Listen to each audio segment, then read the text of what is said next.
नाज़िम दौलतपुर सफ़न में Khurshid Hashim English medium school में sports day मल्हायो वियो, जंहिंमें मुख़्तलिफ़ रांदियुनि जा मुक़ाबला थिया। गुलाम रसूल जलाली जी हीअ रिपोर्ट। दौलतपुर में मौजूद आहियूं जिते अॼु ॿारनि में अवेयरनेस पैदा करण जे लाइ स्पोर्ट्स डे मल्हायो वियो आहे।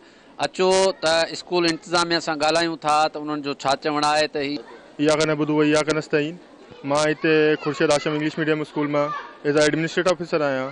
अॼु असांजो स्पोर्ट्स डे करण जो मक़सदु इहो आहे की ॿारनि खे ख़बर पए कि कहिड़ा कहिड़ा रांदि हूंदा आहिनि, कहिड़ा कहिड़ा स्पोर्ट्स हूंदा आहिनि।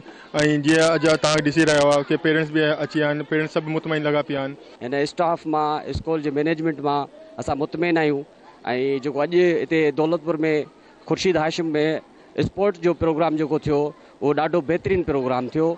स्पोर्ट्स डे के हवाले से तमाम बेहतरीन सुठो ॿारनि जी फिजिकल एक्टिविटी थी ऐं ॿार हेल्दी भी रहंदा, पढ़ाई से गॾोगॾु तमाम घणी तरबियत भी सुठी थी आहे हिते स्कूल में।